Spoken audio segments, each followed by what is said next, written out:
Esta es Radio Universidad Central, 107.1 FM en el corazón de Santiago.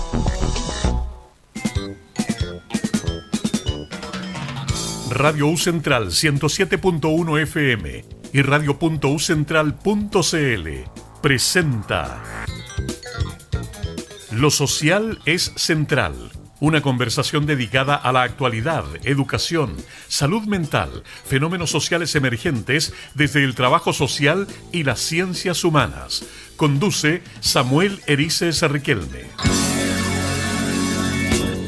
Hola, ¿cómo están? Buenas tardes. Nos volvemos a encontrar después de varias semanas, echando de menos la radio. Con Felipe nos reencontramos después de, creo, 2 o 3 semanas ya. 2 semanas me soplan. 3 semanas. No. Así que hoy día vamos a sacar el jugo a este programa como que fuera el número 1. Hoy día tenemos una invitada que está próxima a llegar, que nos va a acompañar para poder analizar el contexto social, las transformaciones sociales, en el fondo dar una mirada a lo que está, a cómo está la sociedad hoy en día, desde su expertise, desde su sapiencia, por llamarlo de alguna forma. Vamos a esperar que se instale con toda tranquilidad. Estamos en vivo, así que no hay problema en eso. Así que, nada, como les decía, invitarlos a esta conversación, reflexión, esta mirada que nos va a entregar hoy día Marianela, que ella es historiadora, ayer me corrigió, es estudiante del doctorado en sociología, así que yo ya la daba por doctora, pero no era así. Pero nada, bienvenida Marianela, vienes corriendo. Sí, hola, ¿qué tal? Sí, el metro en la línea 5 en gran parte de las estaciones cercanas a Pedrero están cerradas por el arengazo del Colo-Colo. Sí. Así que no había locomoción, no había forma de llegar, pero lo logramos, estamos acá y estamos dispuestos a conversar. Sí, además que, bueno, comentarle a Felipe, hombre de radio, él es el dueño aquí de este locutorio que contarte de paso es un locutorio bastante nuevo, lo inauguramos este año, así que bienvenida y invitada un montón de veces cuando quieras venir a vernos y a visitarnos a la radio. Y también Marianela es mujer de radio, me lo contaba ayer que había participado también en un programa tiempo atrás. Sí, en mi época de estudiante escolar, que participé muchos años en el taller de radio y bueno, eso fue un gusto desde la infancia relativo a áreas extraprogramáticas. Alguna vez en antaño, ya estamos hablando más de 20 años, un poquito menos. Dejémoslo un poquito menos. Claro. Oye, Marianela, mira, es bien interesante tenerte hoy día porque nosotros hemos tenido distintos invitados, todos muy, muy relevantes y con muchas reflexiones y consejos para nuestro radio escucha. Y hoy día contigo es traernos a reflexiones desde lo social. Este programa se llama Lo Social es Central. Entonces, desde ahí, desde tu mirada como historiadora, como profesora, como estudiante también en este periodo del doctorado en sociología, ¿cómo tú ves nuestra sociedad hoy en día post-pandemia, que es un poco lo que estábamos conversando? Bueno, yo diría que estamos viviendo un periodo complejo, pero a la vez cíclico. Es como extraño, pero también explica el comportamiento humano en términos históricos incluso. Nosotros hace 100 años atrás estábamos hablando lo que los historiadores denominan locos años 20. Locos no en el sentido de la euforia del pasarlo bien después del término de la Primera Guerra Mundial, sino porque pasaron muchas cosas. Pasó bueno y malo. Claro, bueno y malo. Nos encontramos con que la gente ya empezó a vivir de nuevo su vida, pero no como antes, porque como vivieron una guerra, empezaron a vivirlo de otra forma, el carpe diem, que viene después de los procesos traumáticos. Pero también eso significó vivir una pandemia. Ellos vivieron la pandemia de 1919, post término de la Primera Guerra Mundial, la cual duró y tuvo ciertas repercusiones hasta el año 1922. Doy una anécdota. Dentro de esa pandemia murió uno de los principales padres de la sociología, Max Weber, producto de la y de hecho fue el que creó de alguna manera ideológicamente, formó a lo que era la socialdemocracia alemana a través del Partido Bautista Partei, que de alguna manera la socialdemocracia alemana empezó a tener harta incidencia a pesar de todo lo debilitados que quedaron después de la Primera Guerra Mundial. Se firmó el Tratado por la Paz, lo que se llama el Triángulo Financiero de la Paz, cuando Estados Unidos vino el año 1924 y les dijo a Alemania: ya, yo te presto dinero, tú así le devuelves dinero a los ingleses y a los franceses, sobre todo a los franceses para la reconstrucción, ustedes tienen paz, nosotros ganamos igual en este traspaso de dinero, y con eso vino una paz momentánea. El tema es que justo el año 22 llegó el fascismo en Italia, y el año, ya todos sabemos lo que ocurrió el año 30 con la llegada... 31 con la llegada de Hitler como canciller de Alemania. En el fondo los años 20, por eso tiene esta noción de ser un año, son años extraños, años que vienen después de la convulsión de la Primera Guerra Mundial, pero años donde se va a empezar a fraguar conflictos mayores que van a empezar después. No, y además en todo ámbito, porque claro, tú nos cuentas como el ámbito tal vez más duro, pero también la emergencia de las expresiones artísticas. Exacto. Después de aquello, no sé, grandes compositores, músicos, aperturas a la ciencia, o sea, pasa de todo, parece, después de un proceso de crisis. No, claramente, y en términos artísticos, siempre después de los procesos de crisis, uno se da cuenta de las artes de vanguardia que empiezan a florecer también en los años 20. De los locos años 20. De los locos años 20, claro, ahí pasamos a un arte más abstracto, más conceptual, donde prácticamente uno dice, no entiendo mucho. Bueno, eso es lo que querían. En el fondo estamos en lo abstracto y empezamos a mirar el mundo de esa manera. También es la época del auge de los poetas franceses. Y teníamos un chileno que se fue arrancando allá, que era Huidobro. Huidobro, que permaneció mucho rato allá. Claro, como que es que vivió allá, formó parte de la cultura intelectual francesa, después llega a Chile con toda esta visión más vanguardista, incluso sumamente progresista, que incluso va a estar dialogando con el post-Partido Obrero Socialista, que después se va a transformar en el Partido Comunista de Chile. Y traen todos estos fenómenos también, en el fondo, que se estaban viviendo en los locos años 20, incluso los post-Primera Guerra Mundial. Y empiezan a llegar a Chile también. O sea, la crisis económica del 29 también va a ser una marca que va a terminar culminando la década de los 20, una recesión económica por todas las consecuencias derivadas también de la Primera Guerra Mundial, un poco más tardío.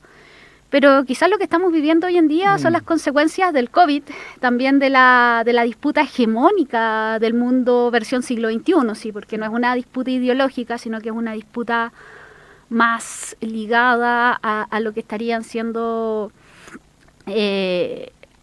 los mercados, el comercio, la instalación de ciertas industrias en distintos marcos globales, las alianzas en relación a esos marcos, pero con la pandemia en realidad todo queda debilitado, entonces todos tratan de mostrar su poder dentro de lo debilitados que todos están, que es algo que empezó a ocurrir después de la crisis económica del 29, pero...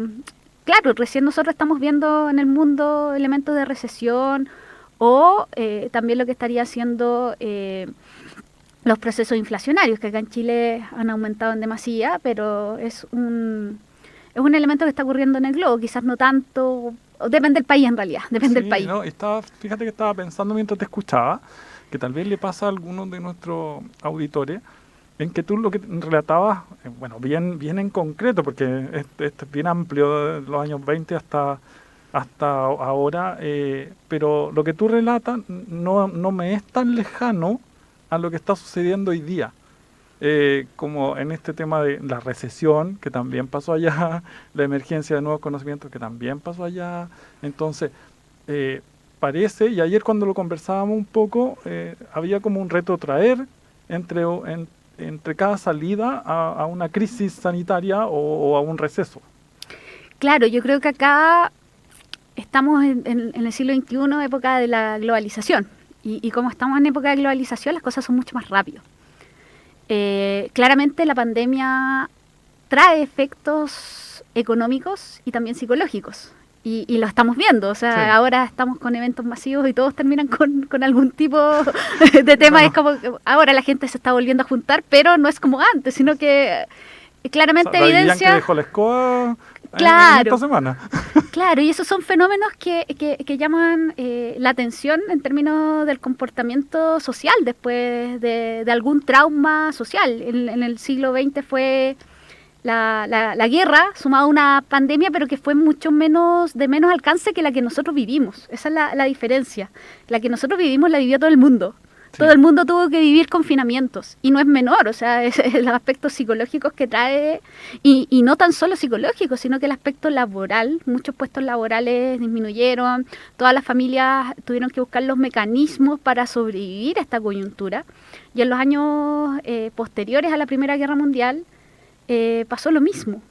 Tanto por la guerra como más por la guerra, pero en el fondo la pandemia genera este efecto o cultura del shock en términos de tragedias biológicas que ocurren en nuestra sociedad, que a veces la misma biología nos tiene que estar acordando, estas cosas ocurren, estas cosas pasan. Claro, y, son humanos.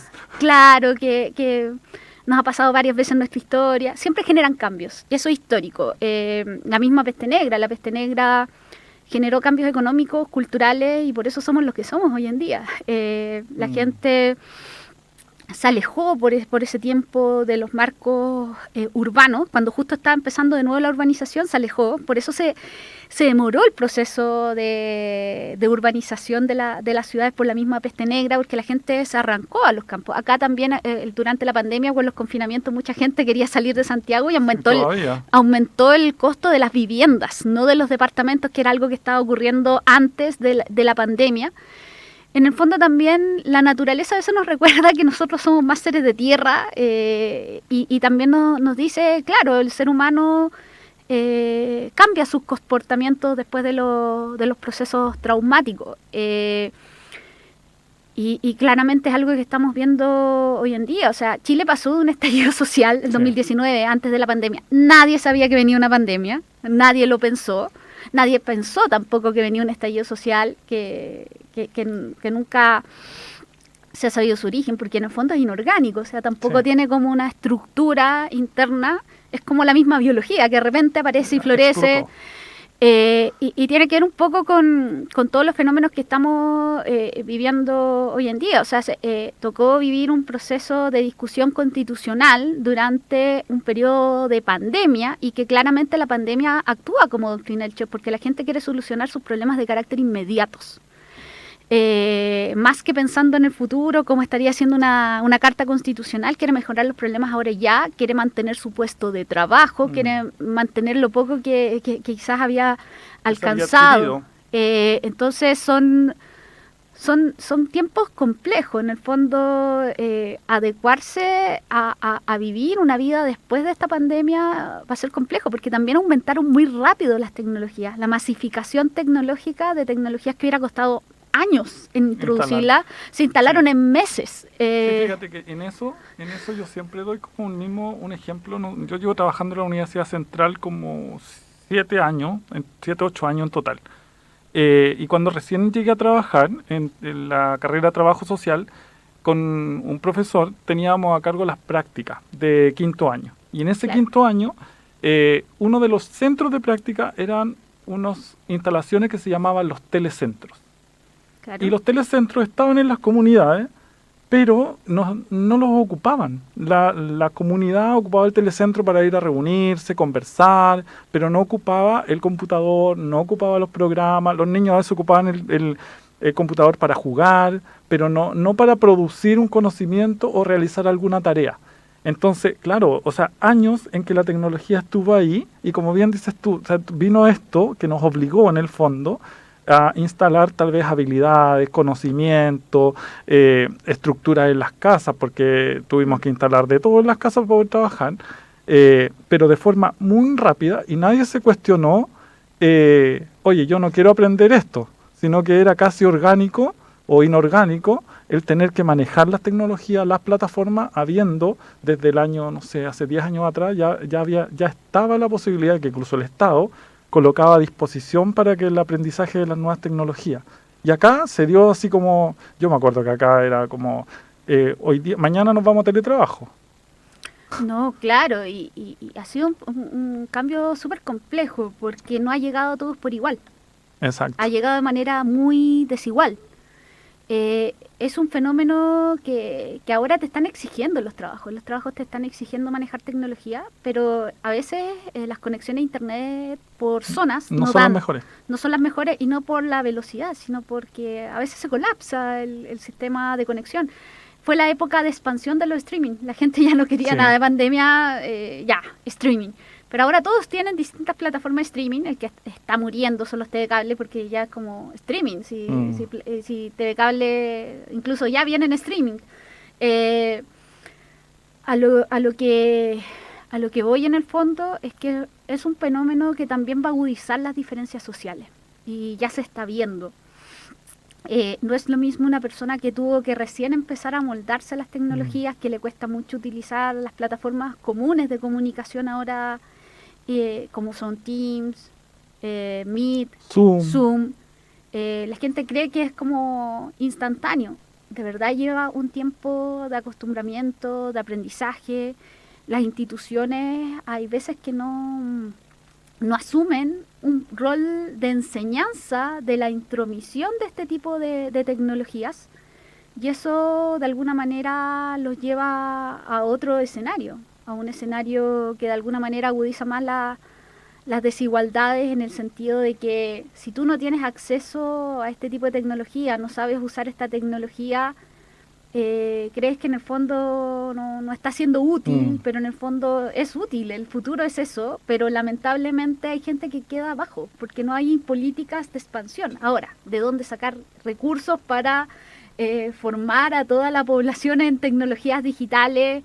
Sabemos que es casi imposible, porque la tecnología digital es cara, y ahora con los procesos inflacionarios y la escasez también de transporte que ocurrió después de la pandemia y después de todos los procesos que se vivieron, es abrumadora. Entonces, lo que estamos viviendo nosotros también es parte de un trauma, va a ser parte de la historia de la humanidad, porque fue global. Sí, Esta sí que fue global. Esta fue en todos lados.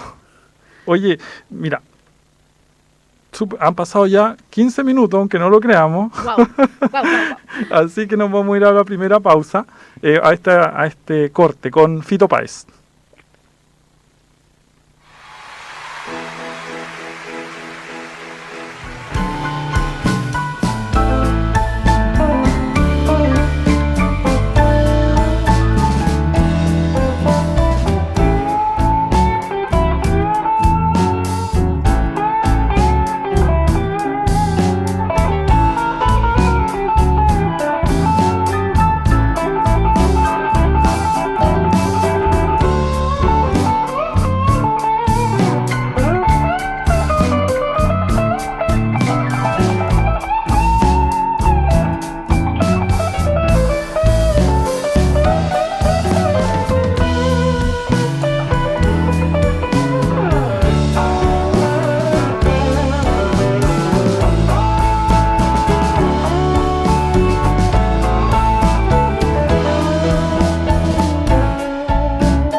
Estamos presentando Lo Social es Central, una conversación dedicada a la actualidad, educación, salud mental, fenómenos sociales emergentes desde el trabajo social y las ciencias humanas.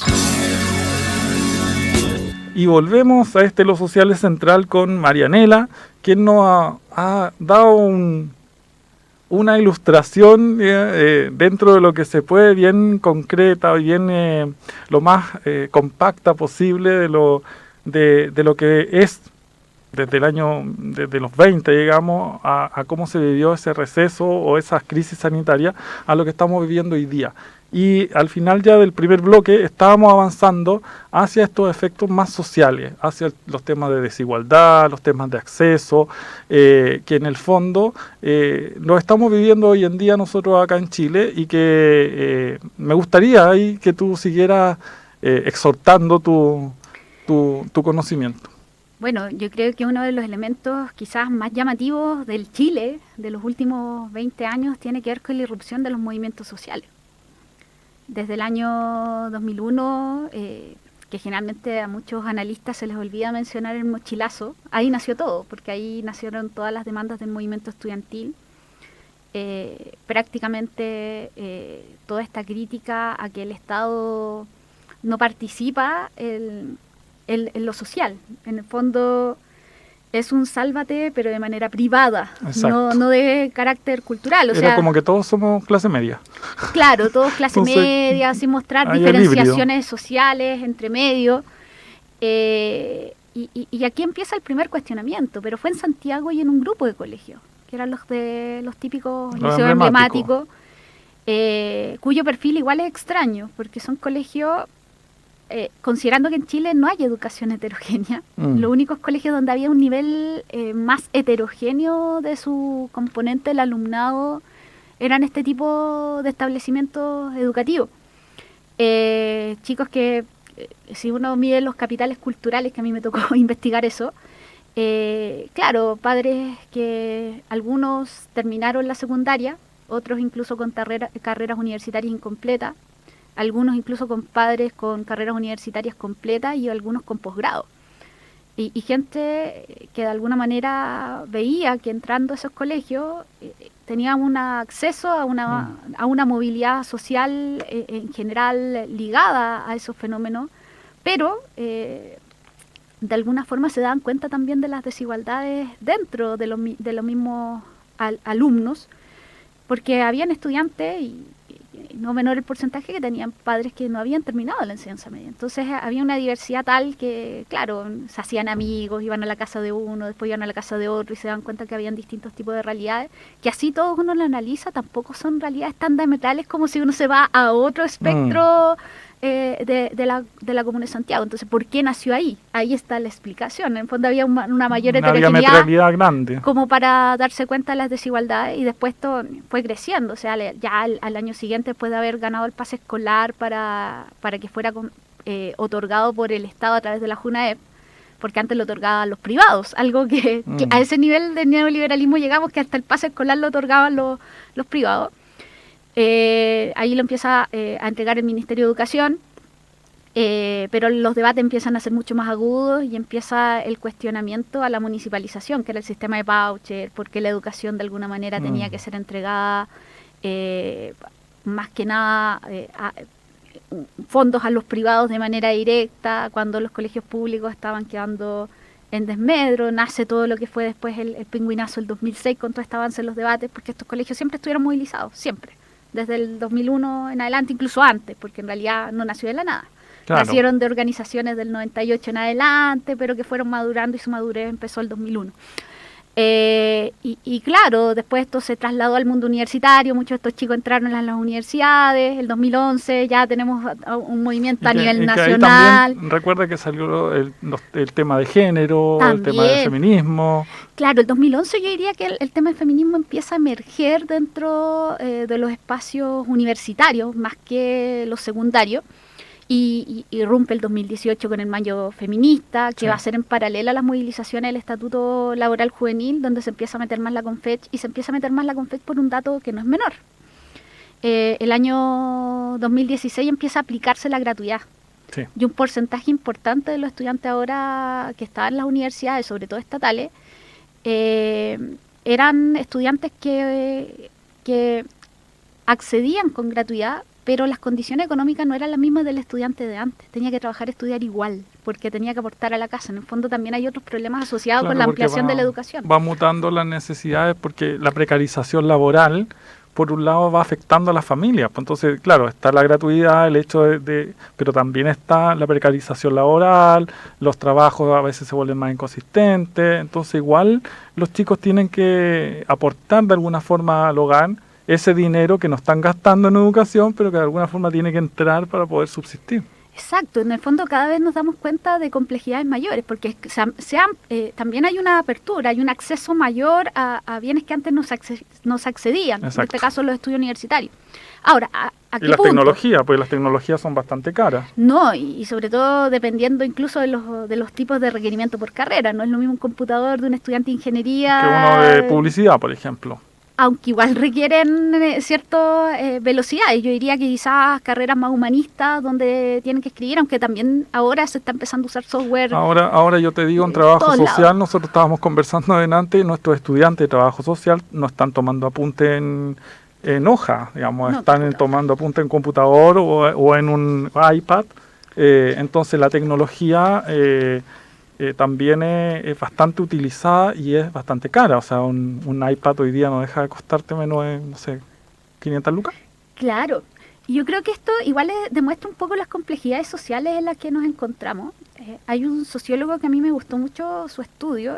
Primero lo publicó en la CEPAL y después ha escrito varios artículos en relación a ello, que tiene que ver con la estratificación social. Se llama Pablo Pérez. Pablo Pérez menciona que aproximadamente el 56% de la población chilena es explotada. Eso significa que están ubicadas en un rango de posición social más precarizada, y podríamos mencionar a aquellos emprendedores que igual están precarizados porque son dueños de sus propios medios de producción, pero en realidad sus propios medios de producción no son sus medios de producción, están en un rango de carácter que tampoco es intermedio, igual están precarizados porque nadie les asegura absolutamente ninguna provisión social. Que el ser emprendedor también es una obligación del mercado, porque el mercado los deja fuera de lo laboral, digamos, contractual, y de alguna forma tienes que generar insumos económicos, y la moda o lo que está al mal alcance es ser emprendedor. Exacto, pero generalmente el concepto emprendedor se toma como dentro de un rango intermedio, pero Pablo no lo toma dentro de un rango intermedio. Entonces la población precarizada en Chile es alrededor de un 80% aproximado, un poquito menos puede ser, 78%. Pero lo más llamativo de esto es que los sectores medios, que los que están como en un rango intermedio, que son los que ocupan rangos de jefatura, rangos gerenciales o puestos académicos de carácter permanente, estarían siendo un 16%.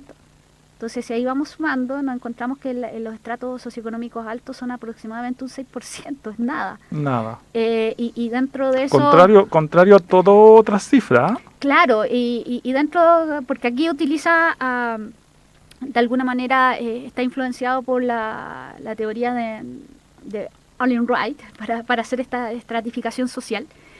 Que es un sociólogo norteamericano que de alguna manera analiza la visión desde un neomarxismo, en realidad, que es muy típico de California. Ahora Estados Unidos está teniendo como esas teorías más críticas, y tampoco es extraño, porque estamos hablando del corazón del neoliberalismo en términos teóricos, de producción, etcétera.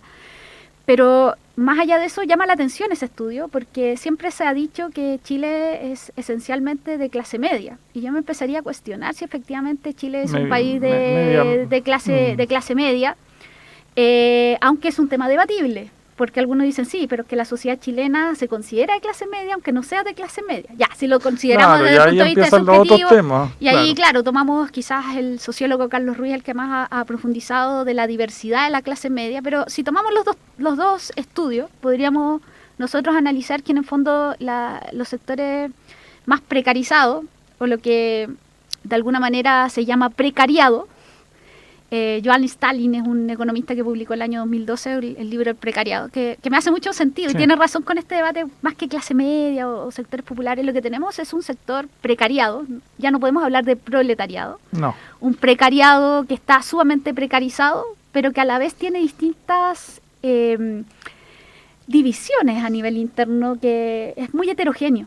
Es tan heterogéneo que hay gente que va a estar precarizada, pero va a tener a veces salarios más altos, pero con varias lagunas de cesantía entre medio.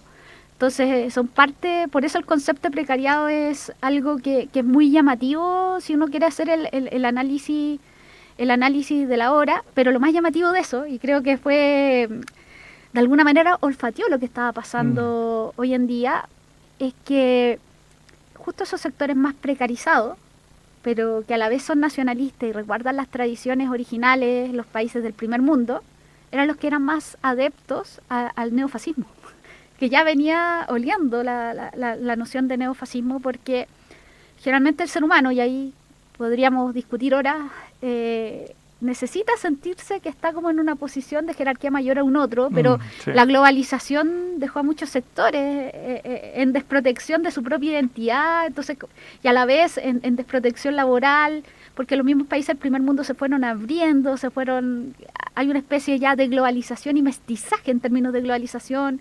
El anime se escucha en todos, o sea, se ve, se escucha. Fíjate que me quedo pensando, en varias cosas, pero cuando tú la noción del mestizaje, que estamos en siglo XXI y todavía no hay personas que no tienen interiorizado la noción del mestizaje, por ejemplo. Claro. Esto mismo que tú dices, la precarización, o sea, hoy día tú le dices a un chileno, oye, estamos en una situación no.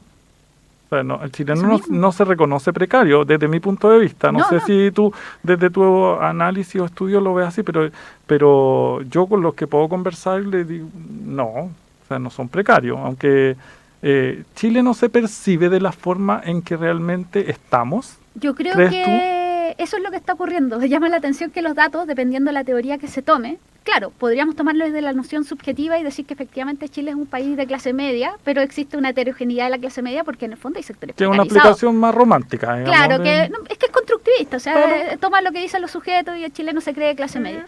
Pero si tomamos los datos duros, analizados desde una perspectiva neomarxista más materialista de Olin Wright, que es norteamericano, que también analiza la estructura social norteamericana, nos damos cuenta que el precariado, a la noción de este economista inglés, ha aumentado mucho porque no hay contratos indefinidos, no hay esta estabilidad que antes incluso brindaba el Estado. Quizás había precariedad, pero el Estado, como tenía un rol social, No te lo digo. en el fondo habían ciertas seguridades de carácter social. Hoy no está eso. Entonces, claro, yo creo que la gente todavía no se siente precarizada, a pesar de que está precarizada, pero ahí tendríamos que ir ya en algo más filosófico. Claro. ¿Qué es ser precarizado en el siglo XXI?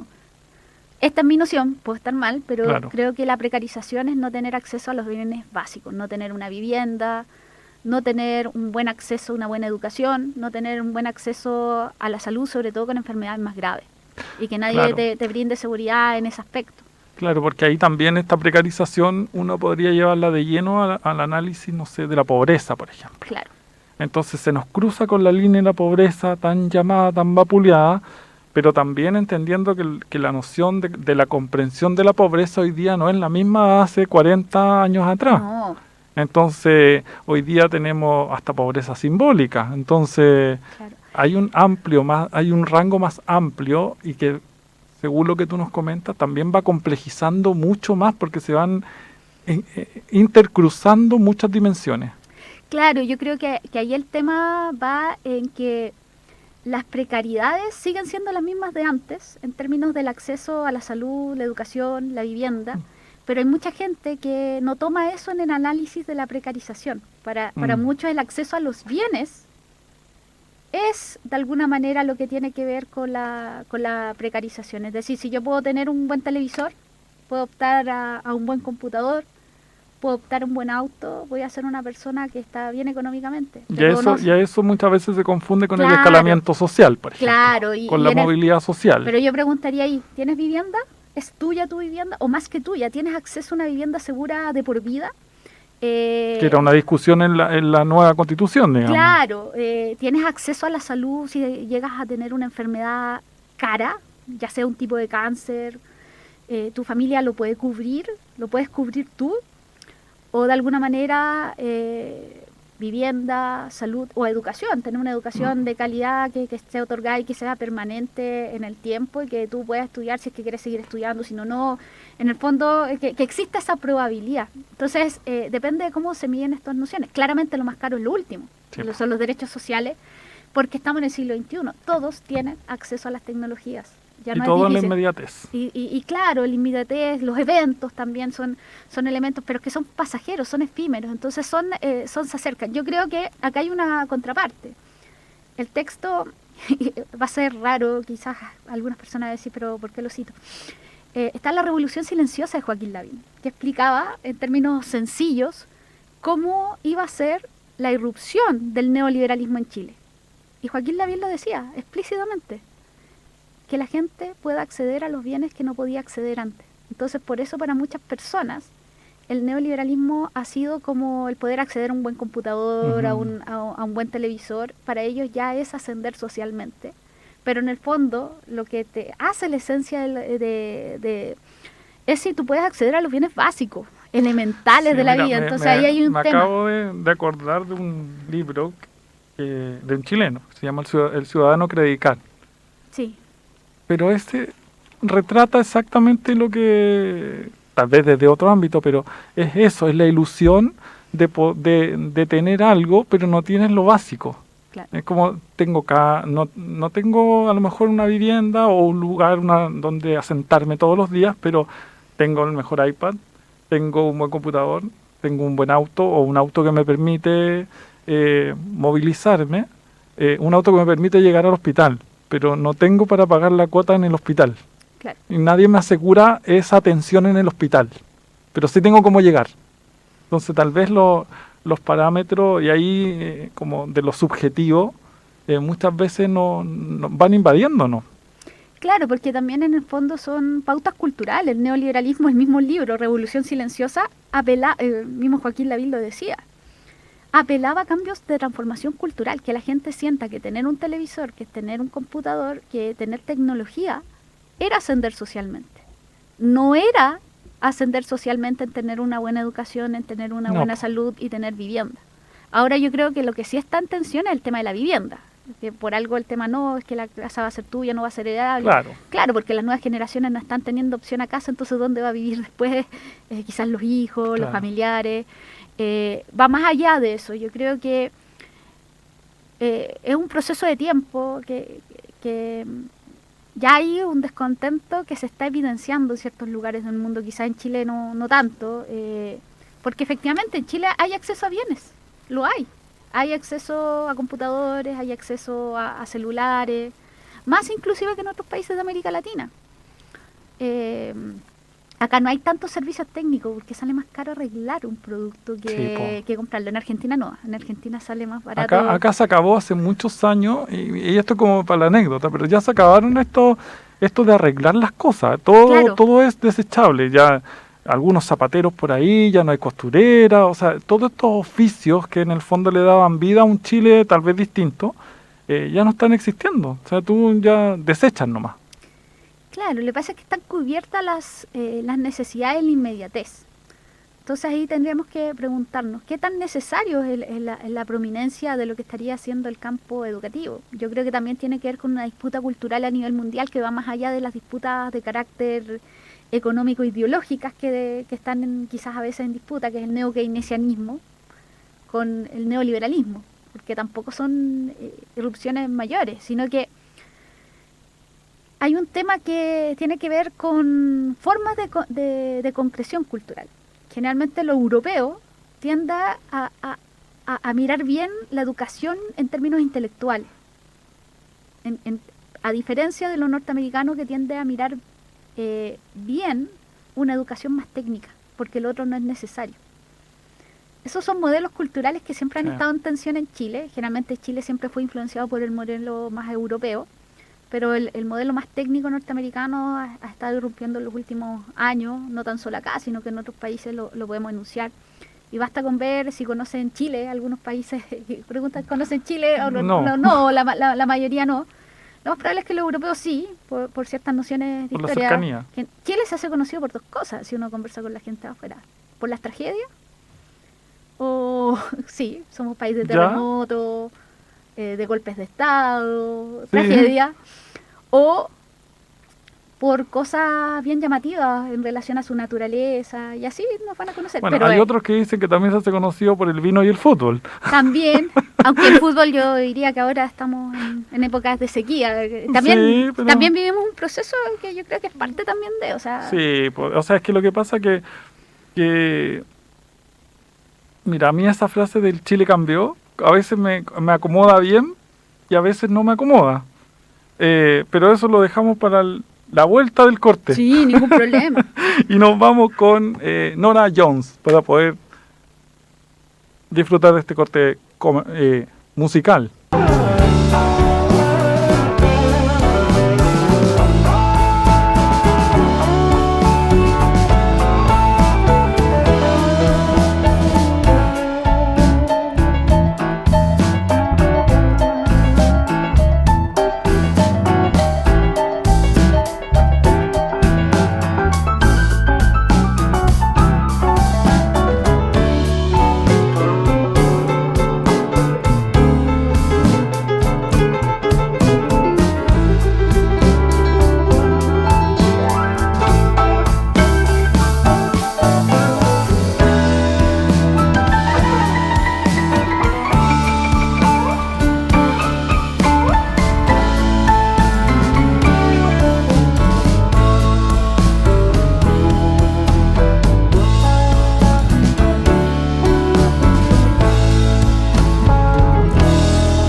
Estamos presentando Lo social es central, una conversación dedicada a la actualidad, educación, salud mental, fenómenos sociales emergentes desde el trabajo social y las ciencias humanas.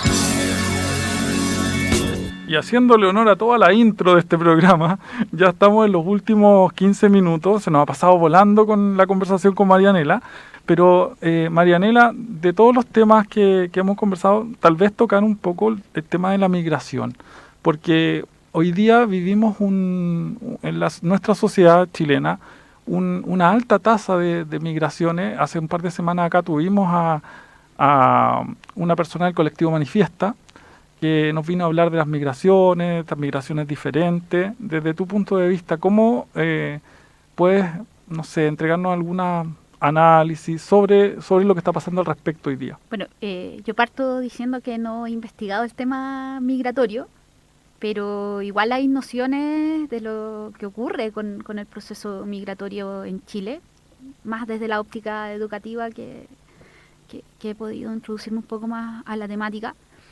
Pero más allá de eso, lo llamativo de los fenómenos migratorios que están aconteciendo en Chile es que irrumpió en esta última década. Justo en una década donde en Chile se estaban cuestionando ciertos mecanismos, el Estado social de derecho empezó a emerger y cuestionándose un poco esta subsidiariedad dentro del Estado. Y en paralelo a esto, no vivimos un pequeño proceso migratorio como el que habíamos vivido en los 90, sí. Cuando a fines de los 90, donde comunidades peruanas llegaron a vivir a Chile y también comunidades argentinas, producto de las crisis que se estaban viviendo en el país vecino. No, este es un fenómeno migratorio de mayor cuantía, muy similar a lo que viven los países del primer mundo, me refiero a Europa, Estados Unidos. Quizás no somos lo mismo, pero... Claro, pero guardando las proporciones, como claro, diría alguien por ahí. También tiene que ver un poco con esta imagen internacional que fue generando Chile en los 90, como el jaguar de América Latina. Después, en la década del 2000, empezaron a decirle tigrecito, por un tema de que ya no era tanto. Ya ni gato. Con todos los temas después de los que empezaron a enunciar los mismos movimientos.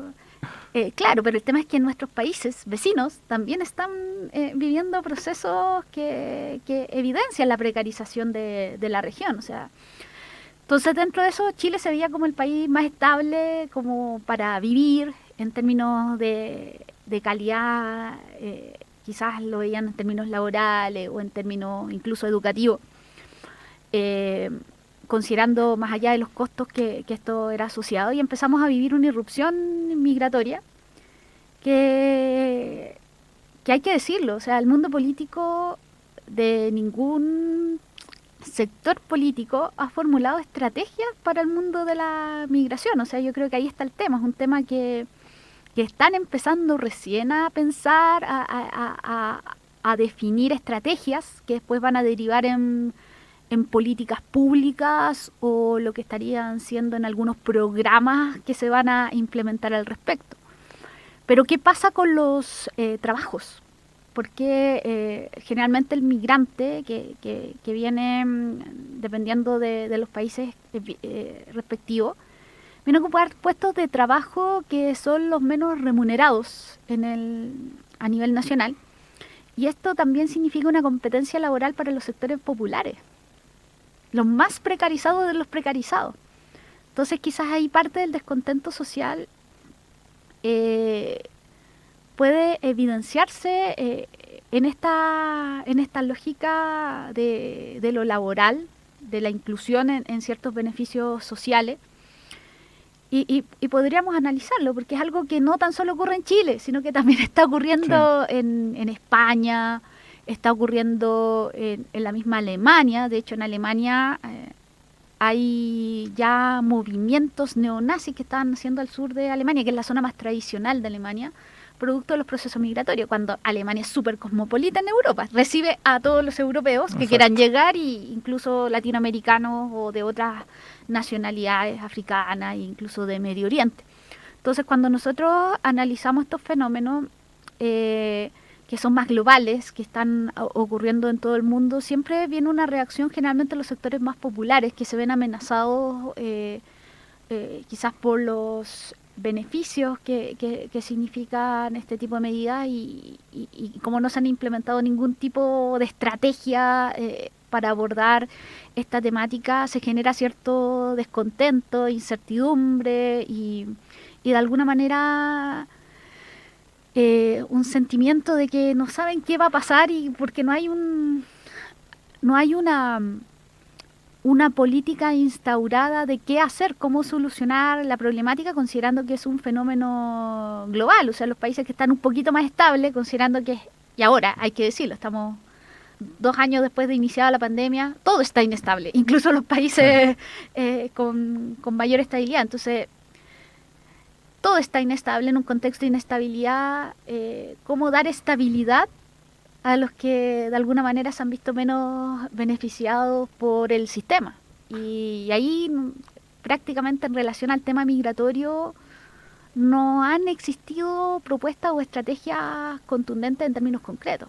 O sea, aquí de lo que puedo leer, de lo que tú nos cuentas, en el fondo falta un soporte institucional importante, estatal, que permee este tipo de llegadas al país, porque en el fondo no es que no lleguen, sino que cómo recibimos. Eso es un poco me queda la sensación de que al no haber una estructura política, económica, social, de vivienda muchas veces, empieza a mellar otras áreas, lo laboral, el acceso a la vivienda, la educación.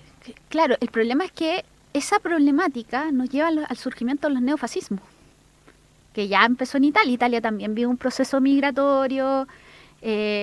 Hay ciertas nociones en el sur de Alemania, pero Alemania, con todas las normas, después de todo el trauma que vivieron, tienen límites, y límites muy marcados. Yo creo que es el país que más límites tiene para evitar cualquier tipo de irrupción de los neofascismos. Pero también ocurrió en Hungría, también ocurrió en Suecia, que Suecia también era el ícono de la uno de los países íconos de la socialdemocracia europea. Entonces, llama mucho la atención estos preceptos, porque te abren nuevas tensiones y vuelve a emerger lo nacional, porque lo nacional tiene que, de alguna manera tener ciertos tipos de privilegio por sobre los otros, si lo analizamos en la lógica más neofascista. Pero dentro de esos marcos, claro, estamos en tiempos turbulentos, complejos, porque justo emerge estas conflictividades, y emergen también en América Latina o en el mismo Estados Unidos, en el corazón con la emergencia de Trump, Bolsonaro en Brasil. Son fenómenos que nos están acompañando y son globales.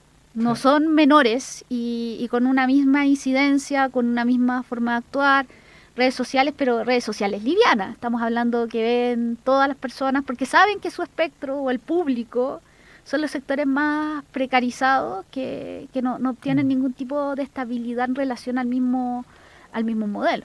Oye, han sido muchos temas y realmente vamos a quedar con ganas de invitarte de nuevo, porque hay que desarrollarlos mucho más, porque mira, se han abierto un montón de, por lo menos a mí, un montón de inquietudes al escucharte, y que tienen que ver cómo va a avanzar Chile, porque las complejidades que tú nos relatas y lo que se vienen, mira, positivo, negativo y aprendizaje, o sea, eso es, pero viene. Entonces, ¿cómo nos vamos a tener que ir haciendo cargo de estas nuevas formas de hacer política, nuevas formas de relacionarnos?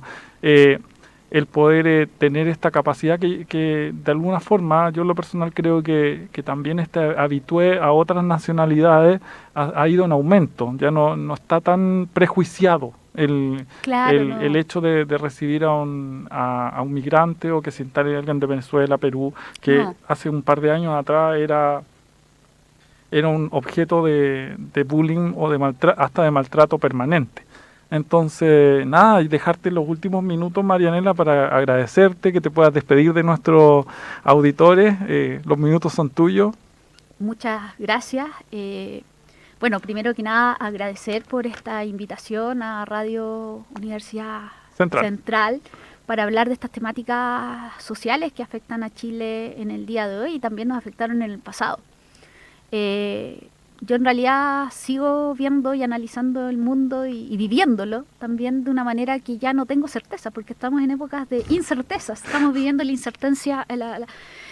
No hay nada certero en el mundo que vivimos hoy en día.